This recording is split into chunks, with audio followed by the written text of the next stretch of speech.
بالله من الشيطان الرجيم. بسم الله الرحمن الرحيم. لن تنالوا البر حتى تنفقوا مما تحبون وما تنفقوا من شيء فإن الله به عليم. كل الطعام كان حلا لبني إسرائيل إلا ما حرم إسرائيل على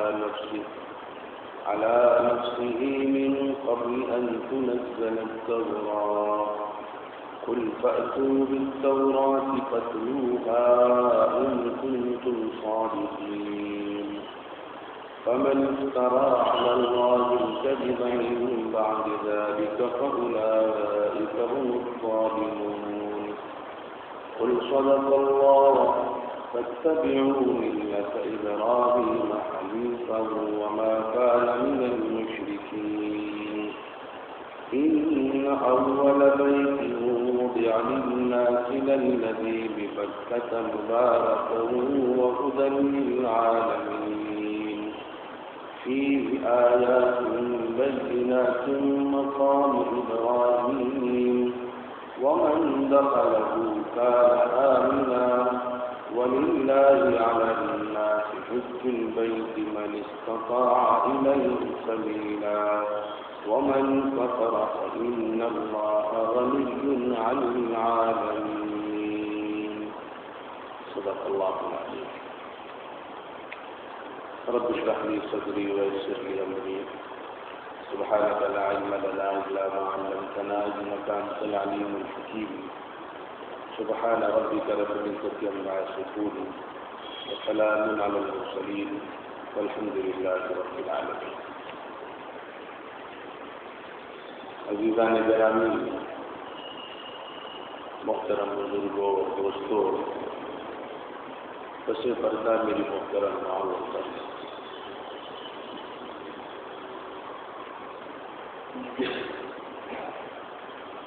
میں آج اتفاقی طور پر آپ کی خدمت میں حاضر ہوا ہوں۔ اس سے پہلے بھی میں نے جب آپ کی خدمت میں حاضری ہوئی تھی یہ بات عرض کی تھی، اتفاقیہ مدرسوں کے لیے سب سے بڑا مسئلہ آیتوں کے انتخاب کرنا۔ ایک مدرس وہ ہوتا ہے جو تسلسل سے کسی مسجد میں درس قرآن کرتا ہے، اس کی ایک ترتیب ہوتی ہے، کچھ لوگ شروع سے کرتے ہیں، کچھ اخیر سے کرتے ہیں، کچھ منتخب صورتوں کی تفسیر اور خلاصہ پیش کرتے ہیں، لیکن جہاں اتفاقی طور پر حاضری ہوتی ہے وہاں مدرسوں کے لیے بڑا مسئلہ یہ ہوتا ہے کہ وہ کن آیتوں کا انتخاب کریں۔ میں نے حالات کے اعتبار سے کوشش کی ہے، جن آیتوں کا میں نے انتخاب کیا ہے اس میں حالات کے پس منظر میں کچھ قرآن تعلیمات ہم مسلمانوں کے سامنے آ جائیں۔ میں نے بھی جن آیتوں کی تلاوت کی ہے ان کا تعلق سورہ آل عمران سے ہے۔ شروعات وہاں سے ہوئی ہے جہاں سے چوتھے پارے کی شروعات ہوتی ہے۔ آیت نمبر 92 سے لے کر 97 تک تلاوت کی۔ یہ 5-6 آیتیں ہیں۔ ان آیتوں میں ابراہیم علیہ السلام کے حوالے سے کچھ باتیں کہی گئی، کیونکہ اس مہینے کے بعد جو مہینہ آنے والا ہے اس مہینے میں خوش نصیب مسلمانوں کی ایک بڑی جماعت ابراہیم علیہ السلام کی کچھ سنتوں کو زندہ کرتی ہے، جس کا نام اسلام نے حج رکھا ہے۔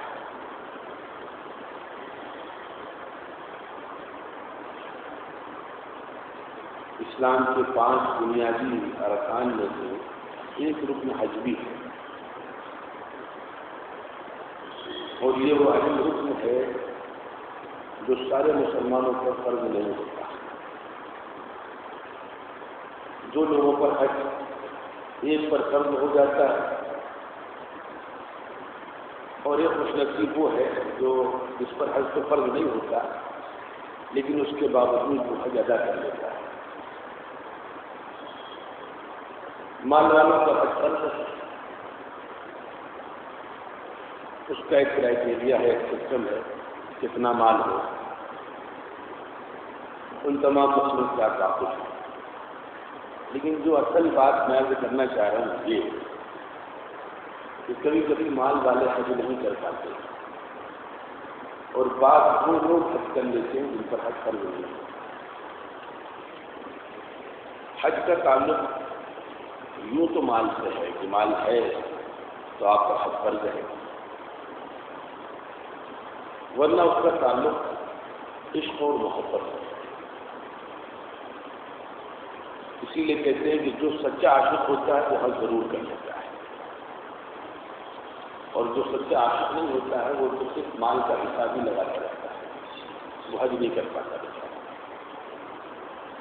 عشق سچا ہو تو لوگ نظر کیسا قربان کر دیتے ہیں، گھر دروازہ دولت جائیداد سب کچھ قربان کر دیتے ہیں۔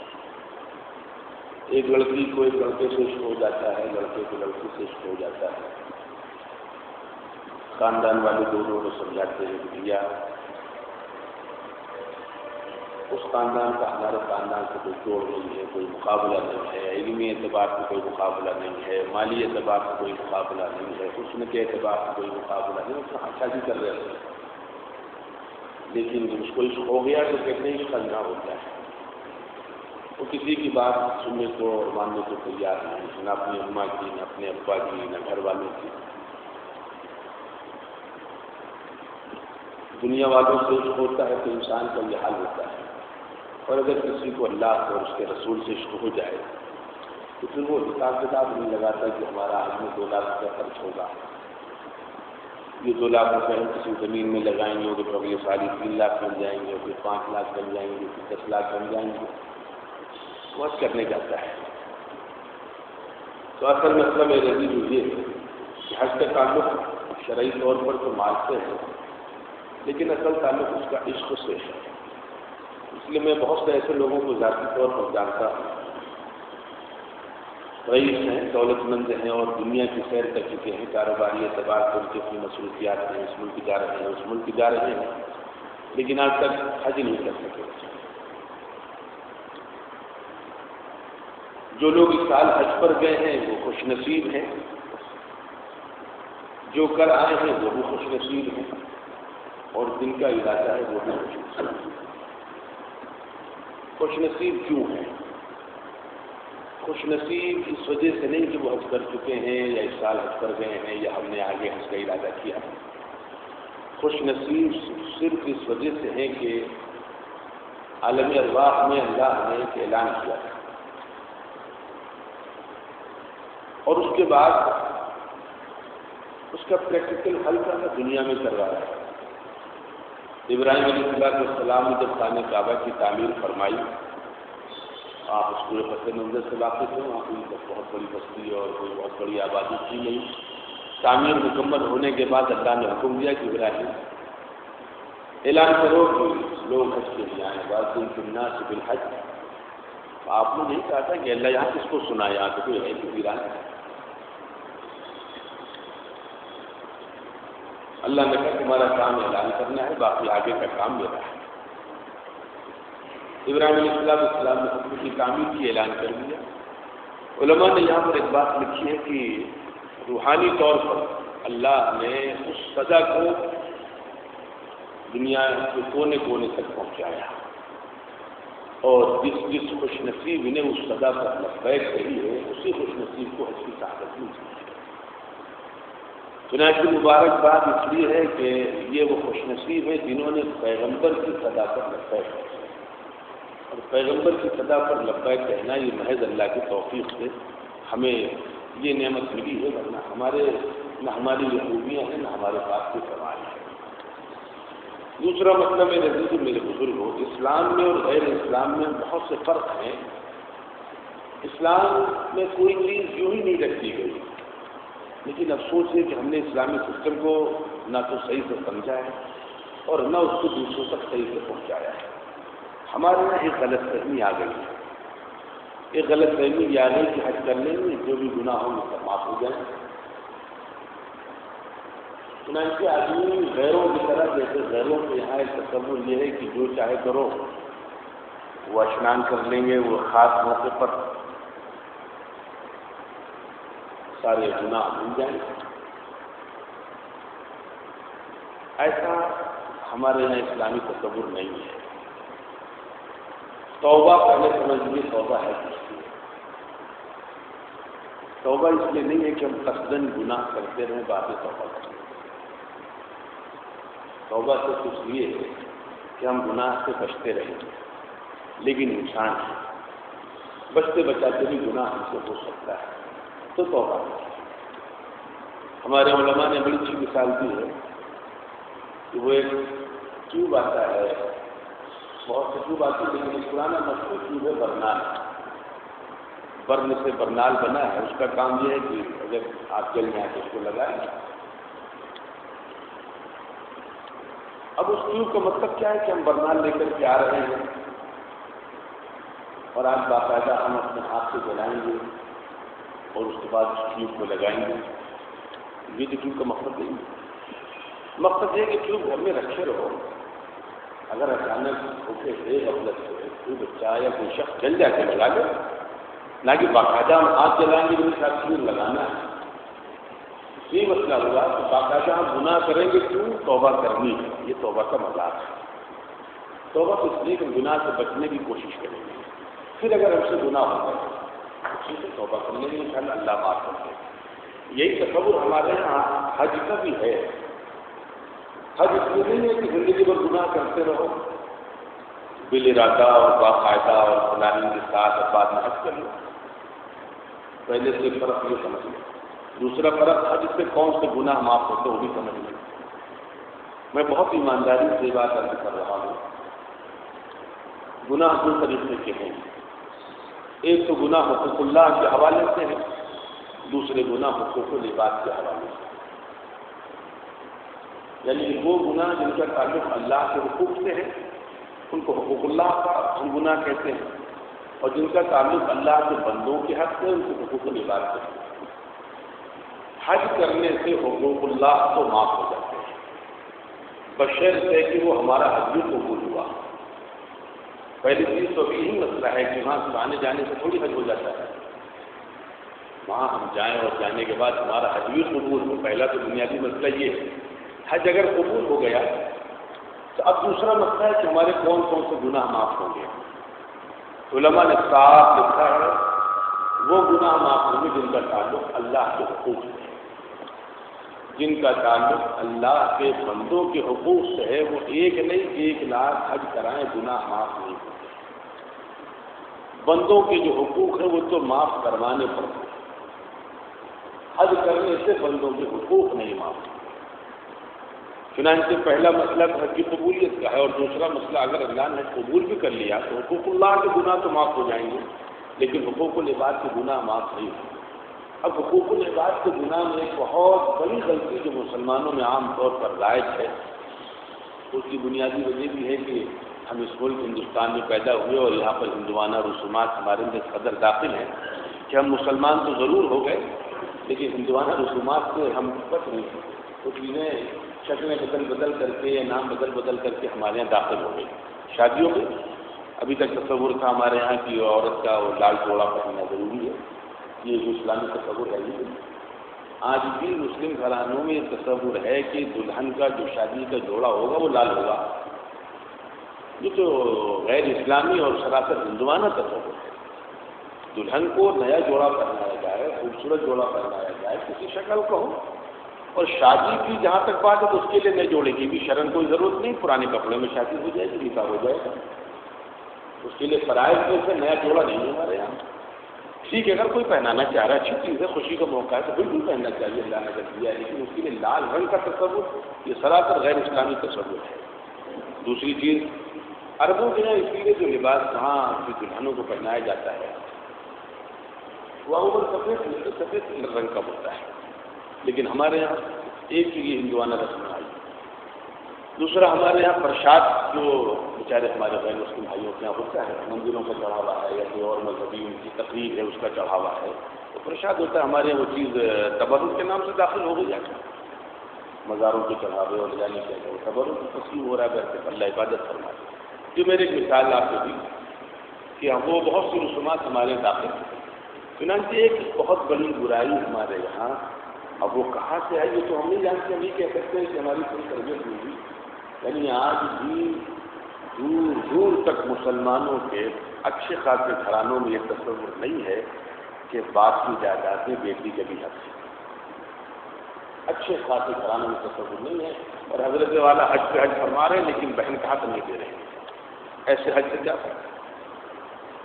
ایسے حج سے کوئی فائدہ نہیں، باپ کی جائیداد میں بیٹی کا حق اسلام نے رکھا ہے، سو ہے، یہاں لوگ دیتے ہیں یا نہیں دیتے ہیں وہ ایک الگ مسئلہ ہے، ہم نہیں دیں گے تو ہم گنہگار ہیں۔ اور اس حق کے سلسلے میں دو باتیں سمجھ لیجیے، یہ تھوڑا سا غیر موضوع کی بات ہے لیکن گھر کے پر قبیل تذکر آ گئی تو بات واضح ہو جاتی ہے، میں موضوع پہ آ رہا ہوں۔ وہ حق معاف کرنے سے بھی اس طریقے سے معاف نہیں ہوتا جس طریقے سے ہم معاف کرواتے ہیں اس دنیا میں۔ اب ابا کا انتقال ہو گیا اور گھر میں جمع ہیں اور بھائی بھی جمع ہیں، اور بھائی ابو بڑے اشاروں میں اور کنایوں میں اور تمہید کے ساتھ اور تکلفات کے ساتھ بہن کے سامنے بات رکھنے کی کیا، وہ فلاں مکان تھا اور فلاں باغ تھا اور فلاں دکان تھی، یہ بنا وہ بنا، اب وہ یہ نہیں کہہ رہے ہیں کہ تمہارا حق یہ بنا ہے، وہ انتظار کر رہے ہیں کہ قبل اس سے کہ ہم کچھ کہیں اور بیچاری بچی خود ہی کہہ دے کہ ارے بھیا ہمیں حق نہیں چاہیے، ہم نے معاف کیا ہمارا۔ علماء نے صاف لکھا ہے کہ یہ حق ایسے نہیں معاف ہوتا جس طریقے سے ہم معاف کراتے ہیں۔ اس کی معافی کی ایک ہی شکل ہے کہ پہلے اس بہن کو ہم اپنے باپ کی جاگیر میں وارث بنا دیں، مالک بنا دیں۔ مثال کے طور پر مالی اعتبار سے حصہ تقسیم ہوا، بہن کے حق میں 5 لاکھ روپے آئے، 5 لاکھ روپے چیک کاٹ کر کے بہن کو دیں، پہلے بہن کے اکاؤنٹ میں پیسہ پہنچ جائے، بہن اس کی مالک ہو گئی، اب مالک ہو گئی، اب مجھے لا کر کے واپس کر دے تو ٹھیک ہے، معاف ہو گئی، لیکن ابھی ہم نے اس کو دیا ہی نہیں، خالی ہم نے اس سے کہہ دیا، وہ چاہیے تکلف میں اور لحاظاً اور مروت کر سوچ رہے ہیں کہ میرا میکا ہے، اگر ہم یہاں لیں گے تو بھائی ناراض ہو جائیں گے، باپ کا تو انتقال ہو چکا ہے، سسرال میں نہ جانے کب تک ہماری گزر کرو، چلو 5 لاکھ کا بونس رکھو، میں کہ اس کو سلامت رکھو، اس طریقے سے حق ادا نہیں ہوتا۔ اور یہ اچھے خاصے گھرانوں میں اللہ معاف کرے خوب تصور رائے، لوگ بہن کا حق نہیں دیتے، اور جہاں پر دیا بھی ہے تو اس کی شکل بدل دی، وہ بچیا تمہاری شادی کی تھی اس میں سے روپے خرچ ہوئے تھے، وہ تمہارا خرچہ ہے، کیوں بھائی پیسہ میرا ہے، خرچ آپ کریں گے، میری اجازت کے بغیر خرچ کریں گے، کیوں خرچ کر رہے ہیں؟ اس سے پوچھا تھا آپ شاہی انتظام کر رہے ہیں، سجاوٹ پہ صاف کر رہے ہیں، لاکھوں روپے، بھائی پیسہ میرا ہے، کون خرچ کرنے والے ہوتے؟ آپ پہلے مجھے دے دیتے کہ بیٹا یہ تمہارے بات کی ذرا تھا کہ تمہارے 5 لاکھ آئے، بہت اچھی شادی تمہاری کرتے یا تم پہلے اور 5 رکھو، اس کے بعد تو بچی کہتی کیا نہیں کہ بھیا اور چاچی کا شادی کر دی میرے پیسے سے، تو وہ ختم ہو جاتا ہے۔ چنانچہ جو رشوت ہے اور سود ہے اور وہ انٹرسٹ ہے وہ اپنی جگہ تو حرام ہے ہی، ایک بنیادی مسئلہ ہمارے یہاں یہ ہے کہ ہمارے پاس مال میں بہنوں کا حقوق ہم نے ادا کیے نہیں، تو وہ کہا ہمارے مال میں شامل ہے، وہ ہمارا مال بھی حرام ہے۔ شریعت کا حکم یہ ہے جیسے ہی میت اس دنیا سے اٹھے اس کے مال کو جلدی تقسیم کرو، اس کے مال کو جلدی تقسیم کرو، اس میں لیٹ فتیق نہ کرو۔ 5 لاکھ روپے اگر آج کسی کے حصے میں آ رہے ہوں اور اس کو 20 سال تک استعمال کرتے رہیں، 20 سال تک استعمال کرتے رہیں اور تھوڑا تھوڑا دیتے رہے تو کس کام اس کے 5 لاکھ روپے آئے؟ یہ سراسر غیر اسلامی نظام ہے۔ چنانچہ میرے بیچ میرے بزرگوں حج کے سلسلے میں بنیادی مسئلہ یہ بھی ہے کہ مال حلال سے ہم حج کرنے ہیں، مال حلال سے حج ہوگا تو انشاءاللہ حج قبول ہوگا، اور دوسرا مسئلہ کہ ہم حقوق ادا کر کے حج کرنے جائیں، ورنہ حقوق اللہ تو ضرور معاف ہو جائیں گے، حقوق العباد معاف نہیں ہوں گے، یہ غیر اسلامی تصور ہے۔ خوب رائے ہمارے لوگ غلط غلط کاروبار کر رہے ہیں، جھوٹ بول رہے ہیں، بےایمانیاں کر رہے ہیں، حج پہ حج کر رہے ہیں۔ کانپور میں تو مجھے بڑی حیرت ہوتی ہے کہ کرائے کے مکان پر رہ رہے ہیں اور 20 سال 25 سال سے اس کا مکان بھی خالی نہیں کر رہے ہیں، حج کرنے ضرور جا رہے ہیں۔ ایسا کیا وجہ ہے؟ وہاں جب انسان کہتا ہے لبیک اللہم لبیک تو اللہ کی طرف سے غیبی ندا سے لا لبیک، مجھے تمہارے لبیک کی ضرورت نہیں ہے، مال کا حرام ہو، تمہارا مال حرام ہے۔ وَلِبَاسُكَ حَرَامٌ، تمہارا لباس حرام، وَرِزْقُكَ حَرَامٌ، تمہاری روزی روٹی حرام، ہمیں تمہارے حج کی ضرورت نہیں، اپنا حج واپس کرو۔ چنانچہ حج میں بھی اتنی بڑی اللہ نے نیکی رکھی، اس کی ایک خاص وجہ اور علماء نے لکھی ہے۔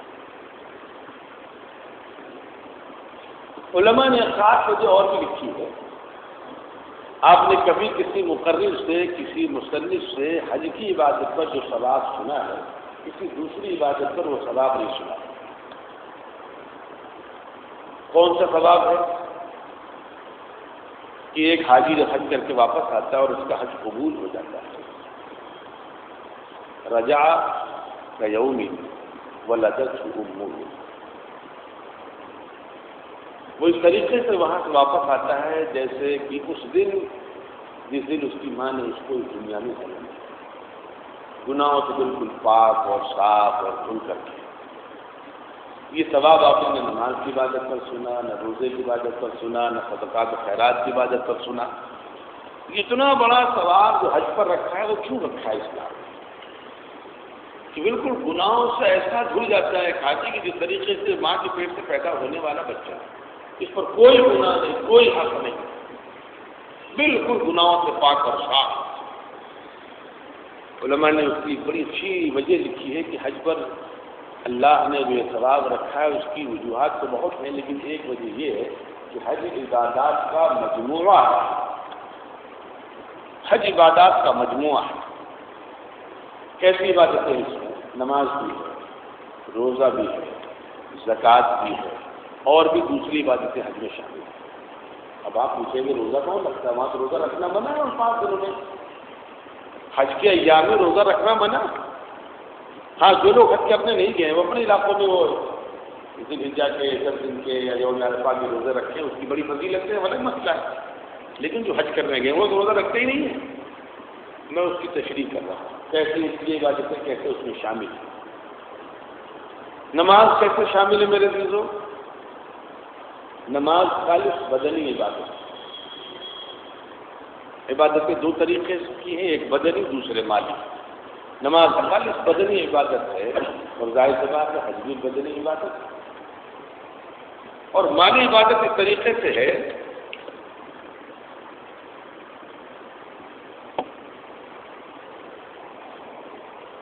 زکوٰۃ بھی مالی عبادت ہے، اور حج مالی عبادت اس طریقے سے ہے کہ اچھا خاصا پیسہ خرچ ہوتا ہے، 2 لاکھ روپے خرچ ہوں گے۔ اب یہاں پر ایک بات علماء نے اور لکھی، بڑی قیمتی بات ہے کہ بزدل اور بخیل کبھی حج نہیں کر سکتے۔ بزدل اور بخیل کبھی حج نہیں کر سکتے۔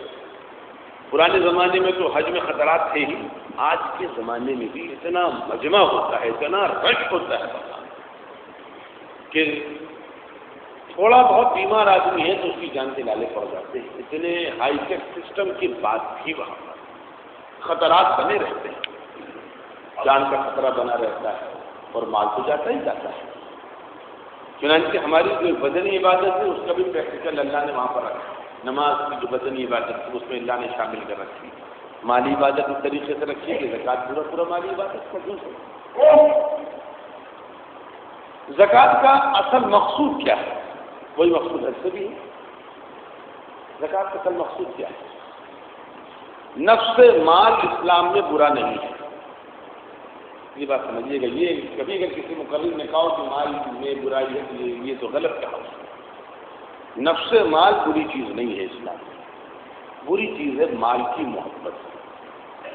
مال تو اچھی چیز ہے، اس کو اللہ کا فضل کہا قرآن میں، ذالک فضل اللہ، یہ تو اللہ کا فضل ہے۔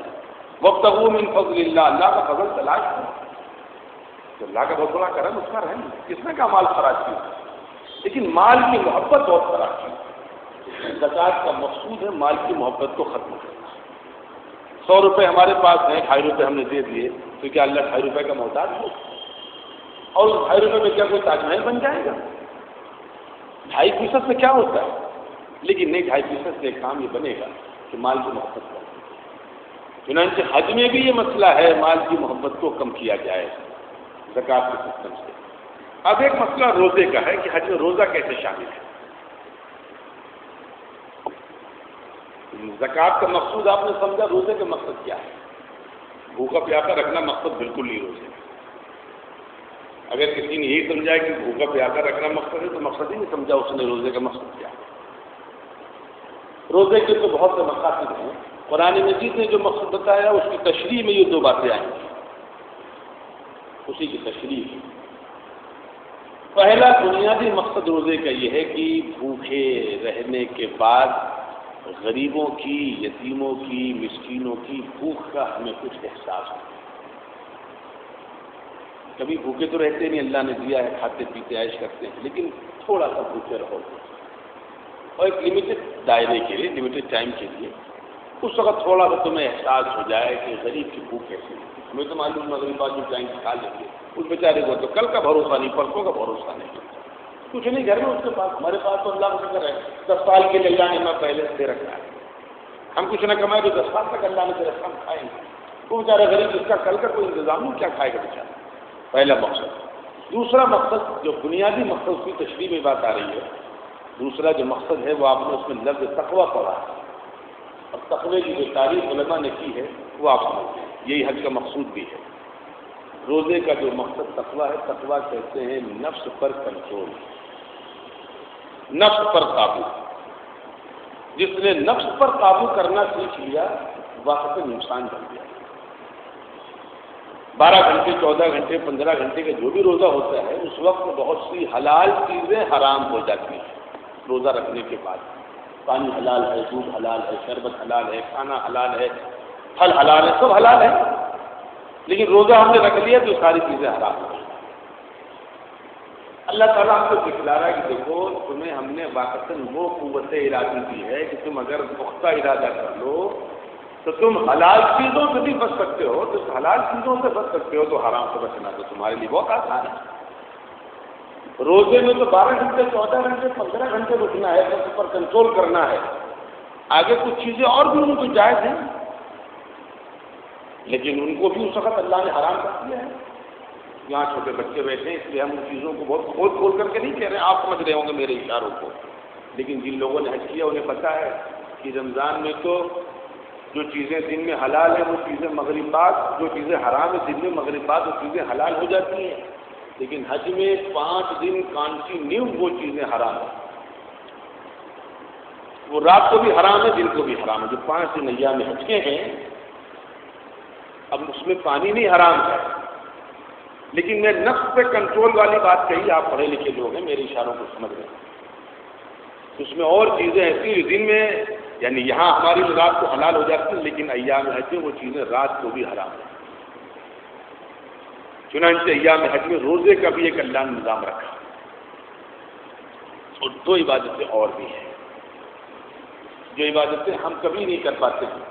ایام حج کے ذریعے سے اللہ حاجی کو 2 عبادتوں کی ہلکی سی جھلک دکھلا. نماز ہو گیا، روزہ ہو گیا، زکوٰۃ ہو گئی. اس میں ایک عبادت ہے ہجرت. ہجرت وہ عظیم عبادت ہے اللہ کی رضا کے لیے، دین کے لیے، شریعت کے لیے، دین کی بھلائی کے لیے، دین کی ترقی کے لیے گھر کو، وطن کو، ماں کو، باپ کو، بھائی کو، عزیز کو، ملک کو چھوڑ دیں. اس کا تجربہ ہم کبھی نہیں کرتے. ہمیشہ ماں کے ساتھ، بھائی کے ساتھ، عزیزوں کے ساتھ. تھوڑا سا احساس ہو جائے ہجرت، ہم تو جا رہے ہیں 40 دن کے لیے، 20 دن کے لیے، 25 دن کے لیے. تھوڑا سا احساس ہو جائے کہ آخر اللہ کے رسول صلی اللہ علیہ وسلم نے جو ہجرت کی کتنی عظیم ہجرت نہیں ہو. اور ہجرت وہ عظیم عبادت ہے جو تقریباً اللہ نے تمام پیغمبروں سے لی. تقریباً تمام پیغمبروں نے ہجرت کی. ابراہیم علیہ السلام کی ہجرت سے تو واقف نہیں، موسیٰ علیہ السلام کی ہجرت سے آپ واقف نہیں. چھوڑنا پڑا وطن کو، بھاگنا پڑا وطن کو، اور اس کی تشریح میں نہ جائیں. تو ہجرت وہ عبادت، عظیم عبادت ہے جو تقریباً اللہ نے تمام پیغمبروں سے لی ہے. وطن کو چھوڑو، گھر کو چھوڑو، ماں کو چھوڑو، بچوں کو چھوڑو. کبھی آپ نے تجربہ کیا ہے جو لوگ ملازمت کی غرض سے جو لوگ بیرون ملک جاتے ہیں، بیچارے سعودیہ جاتے ہوں، گلف جاتے ہوں، USA جاتے ہوں، یورپ جاتے ہیں، کہیں جاتے ہوں، 40 سال کی، 50 سال کی، 55 سال کی ان کی عمر ہوتی ہے. لیکن اس وقت بھی انہیں پتہ ہے کہ ہم 1 سال بعد واپس آ جائیں گے، 6 مہینے بعد واپس آ جائیں گے، 2 سال بعد واپس آ جائیں گے. لیکن اس کے باوجود میں نے اچھوں کو دیکھا ہے کہ چلتے وقت کہیں نہ کہیں آنکھ کے کسی گوشے میں کچھ آنسو کے قطرے ضرور آ جاتے ہیں. اب بچوں کی یاد آ رہی ہے. شام کو ہم آتے ہیں، میرا بیٹا میری بیٹی دوڑ کر کے آتی ہے، گلے سے لگ جاتی ہے. دن بھر کا غم ایک باپ بھول جاتا ہے. اب یہ باپ بیچارہ جا رہا ہے 6 مہینے تک اپنے بچے کو دیکھ نہیں پائے گا، اپنی ماں سے ملاقات نہیں کر پائے گا، بیوی سے نہیں مل پائے گا. کس سے خدمت لے گا بیچارہ؟ یہ کس سے کہے گا کپڑے دھل لو، کس سے کہے گا چائے بنا کر کے لاؤ؟ خود سارے کام اپنے کرنے ہوں گے. بیوی کی محبتیں، ماں کی وفاداریاں، ماں کا اطاعت، باپ کا خلوص اور بچوں کا پیار، یہ کہاں ملے گا وہاں پر؟ لیکن یقین ہے کہ سب 6 مہینے سال 2 سال واپس آئیں گے تب یہ جذبات ہیں. اور آپ کو معلوم ہے جس وقت اللہ کے رسول صلی اللہ علیہ وسلم ہجرت پر چلے ہیں، صدیق اکبر چلے اور بعض صحابہ تشریف لے گئے ہیں، کسی کو نہیں معلوم تھا کہ ہم کبھی دوبارہ یہاں واپس آئیں گے بھی یا نہیں. وہ تو اللہ کو معلوم تھا. اور کچھ صحابہ پہلے جا چکے تو بیچاروں کو نہیں معلوم تھا کہ دوبارہ کبھی یہ وطن، یہ ہمارا باغ، یہ ہمارا کھیت اور کھلیان، یہ ہمارے گلی سے ہمیں کبھی دیکھنے کو ملیں گے یا نہیں ملیں گے، کسی کو نہیں معلوم. وہ تو جب اللہ کے رسول چلنے لگے اور ان کی آنکھوں میں بھی آنسو آ گئے تو اللہ کو جوش آیا، جان والا کر لیا.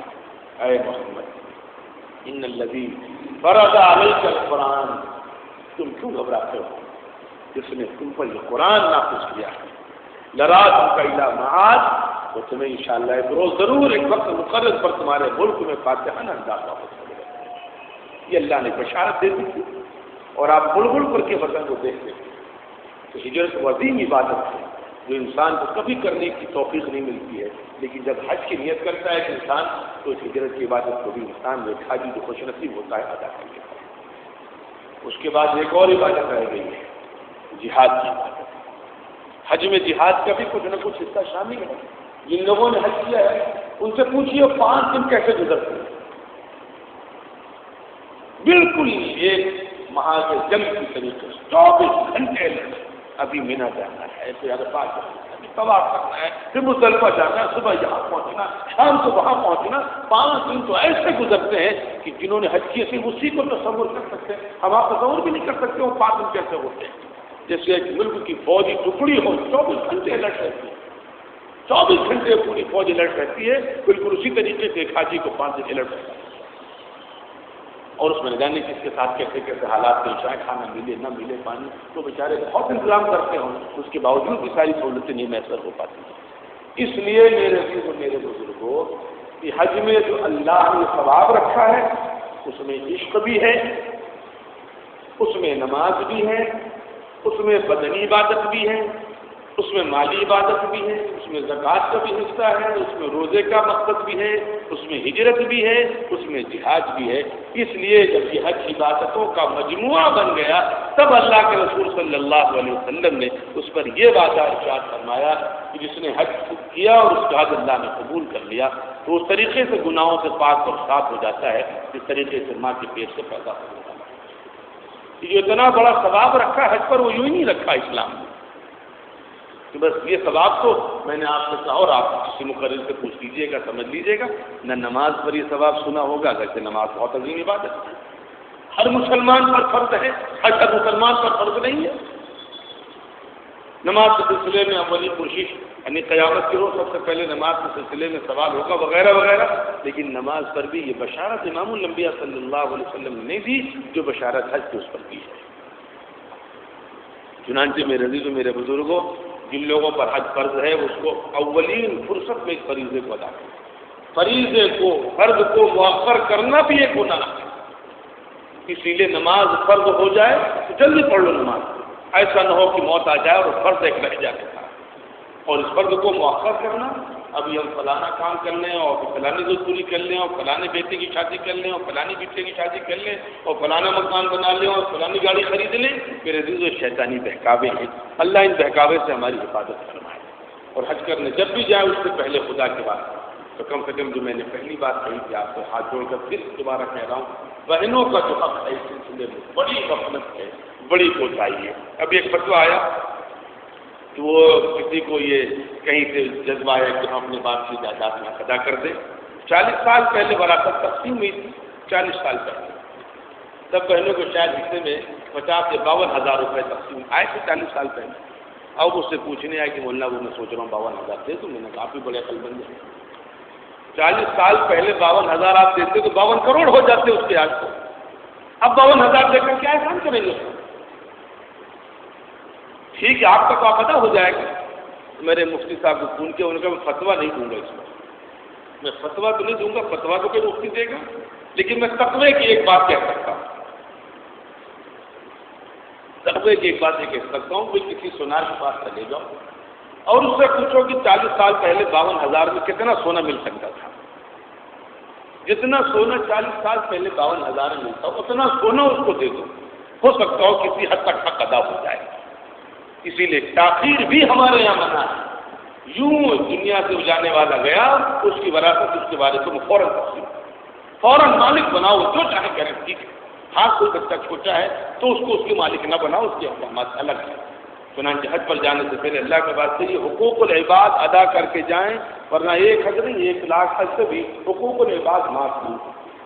اور دوسرا مسئلہ میں نے ابراہیم علیہ السلام کی بات کی کہ میں نے جو آیتیں پڑھی 10-5 منٹ میرے پاس وقت ہے، میں اسی موضوع کو اور مکمل کرتا ہوں.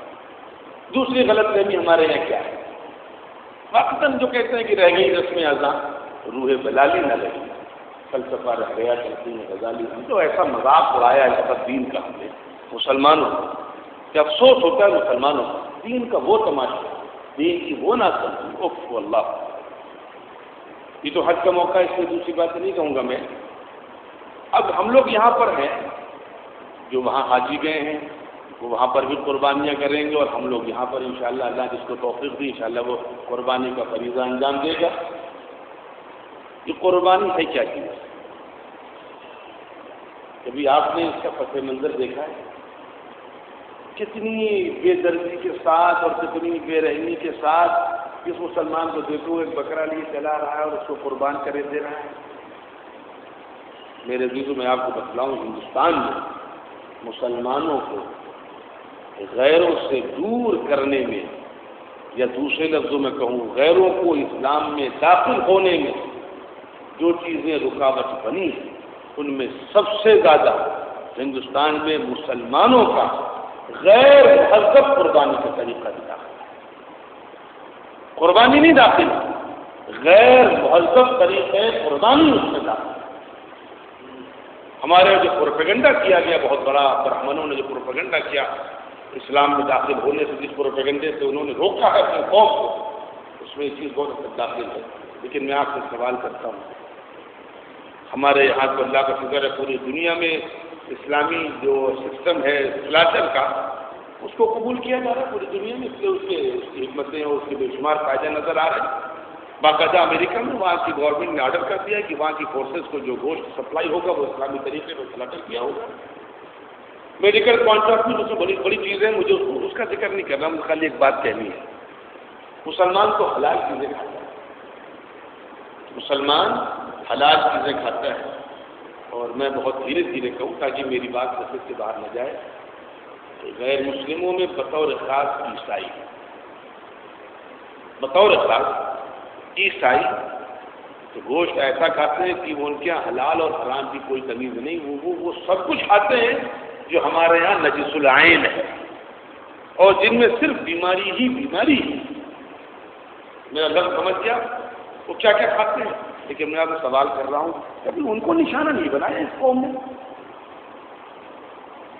کبھی گوشت کے کھانے اور قربانی اور جانوروں کو ذبح کرنے کے اعتبار سے ان کو اتنا نشانہ کیوں نہیں بنایا جتنا نشانہ ہم مسلمانوں کو بنایا ہے؟ میں نے وہی کہا، غیر مہذب طریقہ. یعنی جو قوم خنزیر تک کھاتی ہے اس سے برادران وطن کو اتنی نفرت نہیں ہے جتنی نفرت ہم مسلمانوں سے ہے صرف گوشت کھانے کی بنیاد پر. اس کی بنیادی وجہ میرے عزیزو کیا ہے؟ کبھی آپ نے دیکھا ہم لوگوں کو سڑک پر جانور ذبح کرتے ہیں؟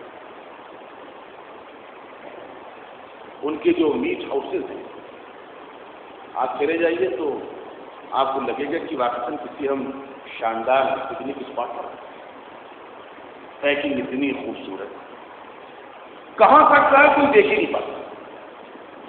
کٹا کیسے اور کیسے وہ ذبح کیا گیا اور کیسے اس کی کھال اتاری گئی اور کیسے اس کے ٹکڑے بنائے گئے اور پھر کیسے اس کو فریز کیا گیا اور کیسے اس کو یہاں تک بھیجا گیا مارکیٹ میں، کسی کو نہیں معلوم. مارکیٹ میں جو چیز آ رہی ہے بالکل مہذب انداز سے چیز آ رہی ہے. ان کی چیز گندی ہے لیکن طریقہ مہذب ہے، وہی دنیا میں کامیاب ہے. ہماری چیز 100% درست ہے لیکن طریقہ غلط ہے، ہم نہ جائیں. ہم اچھی چیز لے کر بھی کامیاب نہیں ہو پائے اور وہ گندی چیز کے ذریعے سے کامیاب ہو. اور کامیاب کہتے ہوئے آپ کو معلوم ہے، یہ تو حج کا موضوع ہے، ادھر میں نہیں جانا چاہتا، میں قربانی کے موضوع پر رہ رہا ہوں. نہ شاید آپ کو نہیں معلوم ہے، اس ملک میں انہوں نے 4 اسٹیٹ ہم سے لے لی ہے. اور ہمارے ایک مقرر نے بڑی اچھی بات کہی کہ مسلمانوں کی فاصلے سے ایک کام ہے کہ مسلم حکمرانوں نے یہ نہیں کیا، فلانے نے یہ نہیں کیا، اور اورنگزیب نے یہ نہیں کیا، اور شاہجہاں نے یہ نہیں کیا. سوال پیدا ہوتا ہے تم نے کیا کیا؟ تو اس کا مطلب آج کے مسئلہ. ابھی پاکستان کی خبر آپ نے پڑھی، ایک وہاں بلاسٹ ہوا بہت بڑے چرچ ہاؤس میں، اسی کے ضمن میں خبر آئی کہ پاکستان جو ملک صرف اسلام کے نام پر قائم ہوا تھا، وہاں پر عیسائیوں کی تعداد آج 4%. آپ نے کیا کیا؟ دوسروں کو الزام دیتے ہیں. 4% عیسائی پاکستان میں رہتے ہیں، سب مسلمان ہوتے ہیں. آپ خالی سیاست کرتے رہے، ذمہ داری بناتے رہے، رجواڑے بناتے رہے. ہندوستان میں مسلمان بے وقوف جذبات میں اور جوش میں اور نعروں میں اور نہ جانے کہاں میں آ کر کے، اور جو اصل کام اللہ کے رسول دے گئے تو اس کو چھوڑ کر کے دوسرے کاموں میں لگ گیا. مجھے کبھی اللہ توفیق دیں گے میں اس موضوع کو رکھوں گا کھول کر کے یہاں کہ آپ نے وہ پڑھا ہے کہ جب اللہ کے رسول صلی اللہ علیہ وسلم سب سے پہلی بار آپ پر وحی نازل ہوئی اور آپ وہاں سے آئے اور آ کر اماں خدیجہ سے کہا زمیلونی زمیلونی، مجھے چادر اڑاؤ چادر اڑاؤ، وہ پورا آپ نے سب کچھ پڑھا، یہاں 10 سالوں سے ہو رہا ہے، اس پس منظر سے واقف ہیں. اس میں آپ نے یہاں تک کہا ابن ششیت والا نفسی، مجھے اپنی جان کا خطرہ محسوس ہو رہا ہے. اس وقت اماں خدیجہ رضی اللہ تعالیٰ عنہ نے تسلی دی، واللہ خدا کی قسم ما یخزیک اللہ ابدا، گھبرائے نہیں، اللہ کبھی آپ کو رسوا نہیں کرے گا، اللہ کبھی آپ کو ذلیل نہیں کرے گا، اللہ کبھی آپ کو ہلاک نہیں کرے گا. اور آگے کی وجوہات بتائیں، انک لتصل الرحم وتقری الضیف وتعین علی نوائب الحق. کیوں ذلیل نہیں کرے گا؟ اس لیے کہ آپ صلہ رحمی کرتے ہیں، غریبوں کے کام آتے ہیں، مسکینوں اور محتاجوں کے کام آتے ہیں. آپ کو فکر رہی ہے اللہ کو ہلاک نہیں کرے گا. عیسائیوں نے اسی حدیث پر ریسرچ کر دیا اور انہوں نے 2 چیزوں کو صرف مشن بنایا، ایک ایجوکیشن اور دوسرے میڈیکل سروسز. کسی بھی شہر چلے جائیے سب سے اچھا اسکول عیسائیوں کا اور سب سے اچھا ہاسپٹل عیسائیوں کا. پورے ہندوستان کا جائزہ لے چکے ہیں.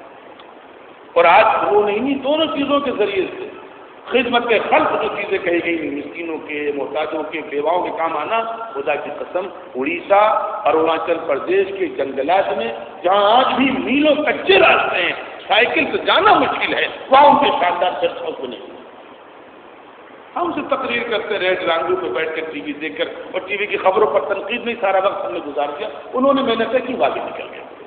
اور آج صورتحال یہ اسی ملک ہندوستان میں 4 اسٹیٹ ایسے ہیں جہاں کا وزیر اعلیٰ عیسائی ہوتا ہے.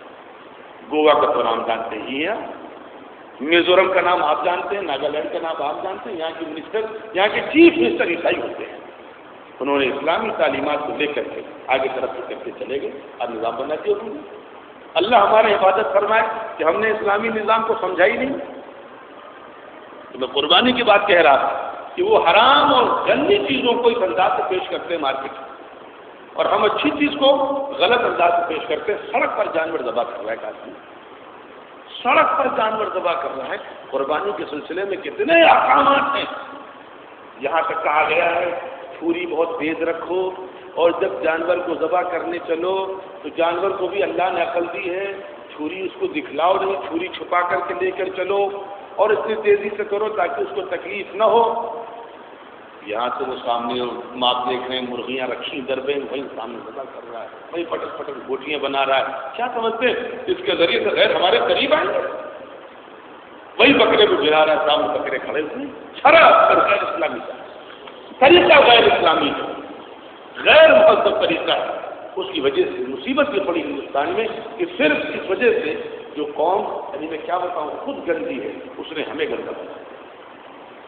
جو قوم خود ننگی ہے اس نے ہم کو ننگا. 20 فٹ لمبی دھوتی پہننے کے بعد بھی اس کی ٹانگیں کھلی رہتی ہوں اور جو پیشاب کرنے کے بعد پانی نہ لیتا ہو، کتنا گندا ہوگا. لیکن اس نے ہم کو اشودر بنا دیا، اشودر ہمارے اس غلط رویے میں، غلط طریقے سے. چنانچہ میرے عزیزوں، میرے بزرگوں، قربانی کا موقع آ رہا ہے، اللہ تعالیٰ ہمیں خوب توفیق دے، لیکن خدا کے واسطے اس میں اسلامی طریقے کا خاص خیال کیا جائے. اور اسی لیے بتا دوں میں، قربانی ہے کیا چیز؟ کیا اللہ کو رحم نہیں آتا؟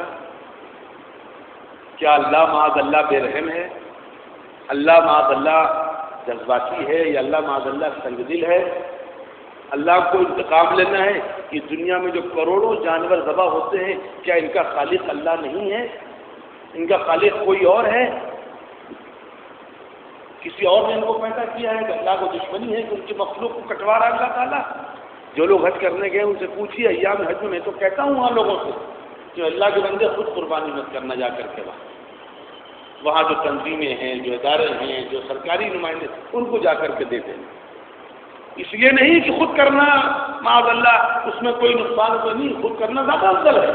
لیکن وہاں ہنگامے میں ہوتا یہ ہے، جو لوگ بیچارے حج کرنے آئے ہیں، میں آپ سے بتلاؤں، اگر غیر مسلم وہاں پہنچ جائے تو اسے ہم سے نفرت ہو جائے زندگی بھر کے لیے. یوں جانور کو چھوڑا، وہ جانور ٹھوک رہا ہے، اٹھ رہا ہے، گر رہا ہے، وہ دوسرے پہ لگ گئے، وہ تیسرے پہ لگ گئے، وہ چوتھے پہ لگ گئے. یہ کون سا طریقہ ہے قربانی کا؟ ارے وقت کم ہے تو دوسرے تحریکوں کو، تنظیموں کو پیسے دو کر کے بھیج دیں گے. آپ میدان عرفات میں جا کر کے دیکھیے اور وہاں کے قربان گاہ میں جا کر کے دیکھیے کیا نظام ہے. یہاں کے لوگ خدا کے قسم پہنچ جائیں تو نفرت ہو جائے مسلمان جو مسلمان ہے، یہ درندہ نہیں ہے، ان کو رہ نہیں آتا ہے. تو میں آپ سے پوچھنا چاہتا ہوں، کیا اللہ کو کوئی دشمنی تھی اتنے جانوروں سے؟ 50 لاکھ قربانیاں تو صرف وہاں ہوتی ہیں یا میں حج کے علاقے میں، اور باقی کروڑوں جانور ان گنت پوری دنیا میں ہوتی ہیں. کہ اللہ نے کیا کیوں؟ میرے دل میرے بزرگوں، اس قربانی کا ایک مقصد ہے. اس قربانی کا ایک مقصد ہے کہ ابراہیم علیہ السلام کی قربانی یاد آ جائے. اور جانور ذبح کرانا مقصود نہیں ہے. ابراہیم علیہ السلام کی قربانی کیا ہے، ہم آپ تصور نہیں کر سکتے. کیا قربانی؟ اللہ کی رضا کے لیے سب کچھ قربان ہے. اتنی قربانیاں اللہ نے دی ابراہیم علیہ السلام سے، اتنی قربانیاں لی ہیں کہ اللہ نے خود نام رکھ دیا خلیل اللہ. کیا نظام بنا؟ سب سے پہلے قربانی کس کی لی؟ وطن کی قربانی. اچھا بھائی نہیں پٹری کھا رہی، کرو، چھوڑو اللہ کے لیے. باپ کو چھوڑو، ماں کو چھوڑو، گھر کو چھوڑو، زمینداری کو چھوڑو، چودراہٹ کو چھوڑو، اپنے علاقے کے رئیس تھے، چھوڑ دیا، آگے چلے. اب لگا تھوڑا بہت تو شاید ہو سکتا ہو اپنی ذات سے محبت ہو اس کو. تو ابراہیم تم نے ماں باپ کو تو چھوڑا ہے اللہ کی رضا کے لیے. اب ذرا دنیا والوں کو دکھلاؤ کہ تم اپنی ذات سے بھی قربان کر سکتے ہو یا نہیں اللہ کی رضا. اپنی ذات کی قربانی کیا ہے؟ وہ آپ نے واقعہ پڑھا کہ نمرود نے آگ لگوائی، کیا کیا ہوا. اور اس میں جبرائیل بھی آ گئے اور ایک فرشتہ بھی ساتھ میں آ گیا کہ ابراہیم اگر آپ کہیں تو ابھی ہم اس آگ کو بجھا دیں. ابراہیم علیہ السلام نے جواب دیا کہ میرا اللہ کیا کر رہا ہے. ابھی اللہ تو آپ کو دیکھ رہا ہے، تو میرا اللہ اگر مجھے جلانا چاہتا ہے تو مجھے جلانا مقصود ہے، اور اگر میرا اللہ مجھے بچانا چاہے گا تو میں دوسرے سے کیوں مدد مانگوں. وہ واقعی توحید عظیم توحید، اللہ کی ذات رکھنا کامل ہے. وہ بچانا چاہے گا تم سے کیوں مدد مانگوں. اور اس وقت وہ مورخین نے بعض دوسری روایتوں کے حوالے سے چھوٹا سا واقعہ بھی لکھا کہ ایک چھوٹی سی چڑیا آسمان اڑ رہی ہے اور وہ اپنے چونچ میں 2-4 قطرے پانی لاتی ہے، اس آگ کے دریا میں ڈالتی ہے، پھر وہاں سے دور سمندر جاتی ہے، پھر وہاں سے پانی لے کر کے آتی ہے، پھر جاتی ہے، پھر لاتی ہے. فرشتے جب جانے لگے تو اس چڑیا سے پوچھا، بیوقوف چڑیا یہ کیا کر رہی ہے تو؟ تیرے ان 2-4 قطروں کے پانی سے یہ آگ کا سمندر بجھے گا اور تو جاتی ہے میلوں پھر وہاں سے پانی لانے کے لیے، سوچ میں کتنا پانی آئے گا. تو جو جواب دیا ہے وہ ہمارے اور آپ کے لیے نمونہ ہے، سبق ہے. اس نے کہا مجھے یہ تو پتہ نہیں کہ آگ بجھے گی یا نہیں بجھے گی، لیکن اگر قیامت میں میرے اللہ نے مجھ سے پوچھا کہ میرا محبوب چل رہا تو تم نے کیا کیا تھا؟ تو میں کہہ دوں گی اللہ میرے بس میں جو تھا میں نے کیا، اب باقی تیرا محبوب بچہ ہے نہیں بچہ تیری مرضی۔ اللہ نے ابراہیم علیہ السلام کا وہاں انتخاب، وہاں کامیاب ہو گئے، آگے چلے۔ بیٹے کو پہلے امتحان ایک اور لیا ہے، تو شاید آپ کو نہیں معلوم، علماء نے تو بڑی حکیمانہ باتیں لکھی ہیں۔ بیٹے کے امتحان اور لیا ہے، جب اس ویرانے میں چھوڑ کر کے آئے ہیں، کوئی نہیں وہاں پر، ویرانہ ہے اور بڑھاپے کی اولاد ہے۔ ایک تو اولاد سے بھی محبت ہوتی ہے اور پھر بڑھاپے کی اولاد ہو تو کتنی محبت ہوتی ہے۔ ایک سہارا ہے لیکن اللہ کو امتحان لینا تھا کہ دل میں میری محبت آتا ہے یا اولاد کی محبت آتا ہے۔ چنانچہ ویرانے میں چھوڑ کر کے چلے تو حضرت علیہ السلام نے راستہ روک دیا۔ اللہ نے کہا تھا جواب مت دینا، پھر چلے، پھر انہوں نے راستہ روک لیا، سواری کو پکڑ لیا۔ جب دیکھا کچھ بول نہیں تو ایک سوال پوچھا کہ اللہ امرک، کیا اللہ نے آپ کو یہ حکم دیا ہے؟ تو آپ نے سر ہلایا تو کہا اذا لا یضیعنا، اب آپ جائیے، تب ہمارا اللہ ہم کو برباد ہو۔ اور اس ویرانے میں اب رات جب شروع ہوئی ہے تو اگر آپ تاریخ پڑھیں تو وہاں تو کچھ تھا ہی نہیں۔ جو لوگ حج کرنے گئے ہیں وہ شہر سے باہر تھوڑا سا نکلے تو عرب کے ریگستان کو دیکھ کر جائزہ لگا، اس زمانے میں یہی ریگستان رہا ہوگا، نہ درخت ہیں، نہ دمزاد، نہ کوئی مکان، نہ کوئی ٹیلا، نہ کوئی کھیت، نہ کوئی کھلیان، نہ پانی کا انتظام، کوئی انتظام نہیں وہاں۔ چھوڑ دیا وہاں پر، رات ہوئی، تھوڑا ڈر لگا جانور نقصان کرتا ہے۔ تو علماء نے یہاں تک لکھا کہ ایک اعلان کیا حضرت علیہ السلام نے، اس ویرانے کے تمام باشندوں، یہاں کے رہنے والے، اللہ کے تمام مخلوقوں، چرندوں پرندوں درندوں، میری بات سنو، میں پیغمبر کی بیوی ہوں اور یہ پیغمبر کا بیٹا ہے، اگر ہمیں نقصان پہنچایا تو اللہ کو میں برباد کروں۔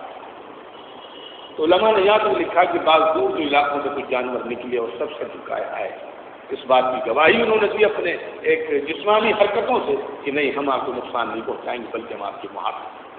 پھر اللہ نے وہ درخت، وہ زمزم کا جو نظام کا کنواں، وہ پانی جاری کیا زمزم کے سلسلے سے۔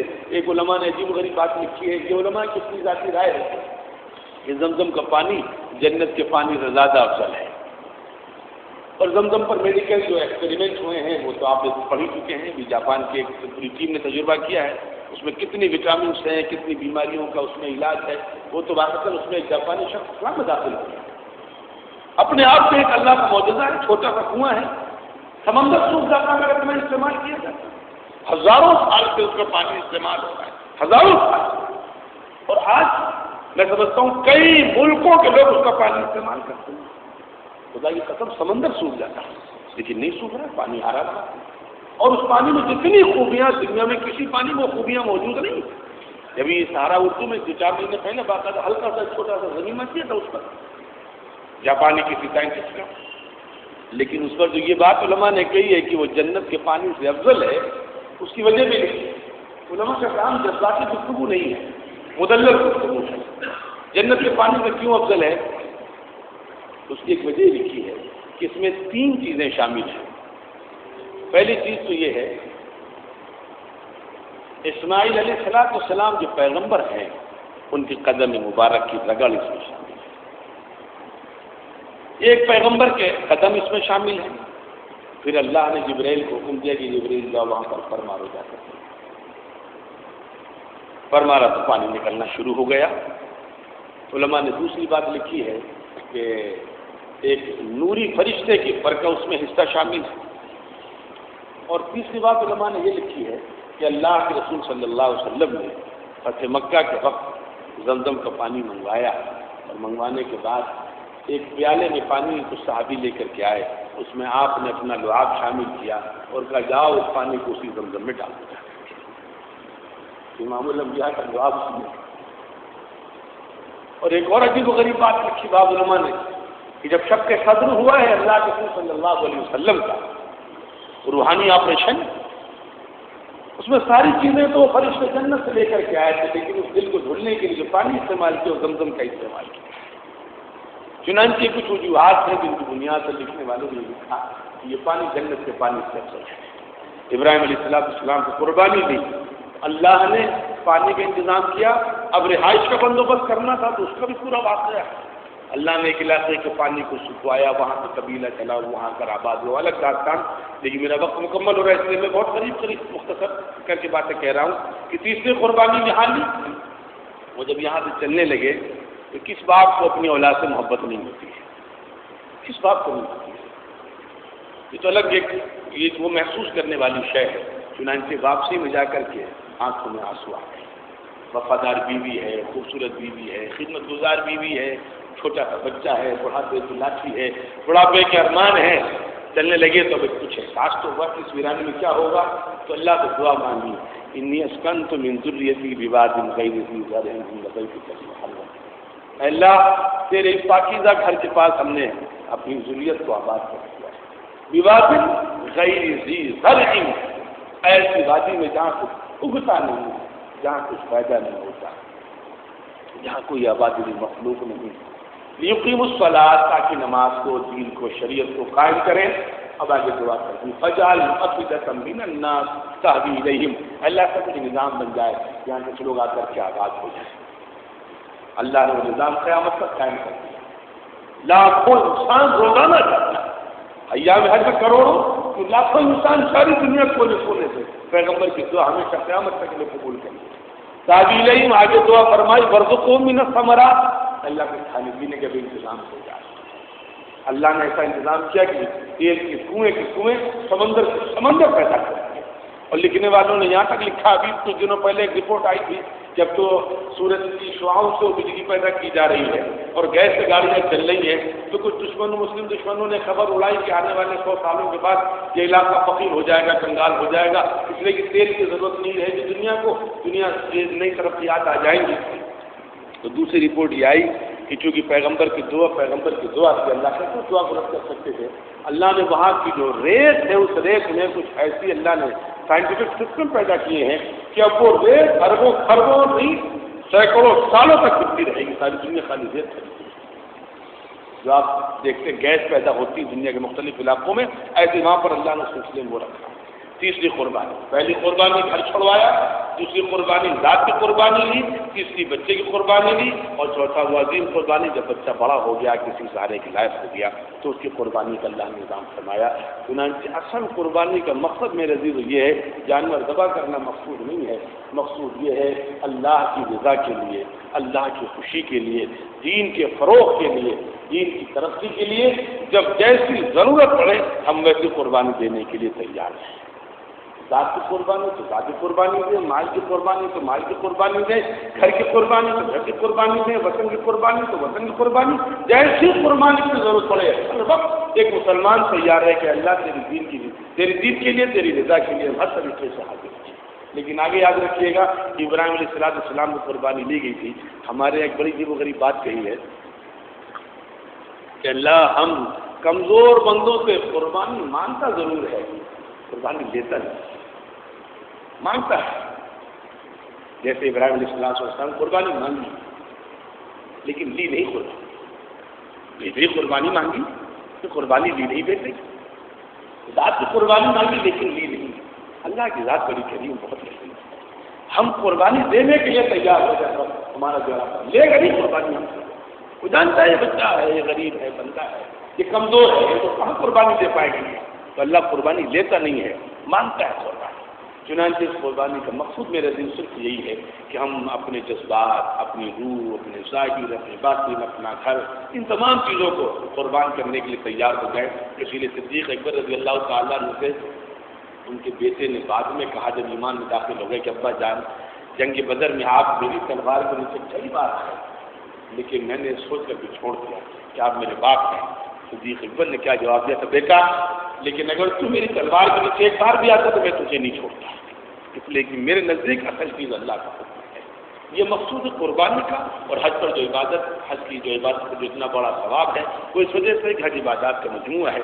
اللہ کرے کہ حج کا مقصد اور قربانی کا مقصد ہم سمجھنے والے اور اس پر عمل کرنے والے بنے۔ والسلام علیکم ورحمۃ اللہ۔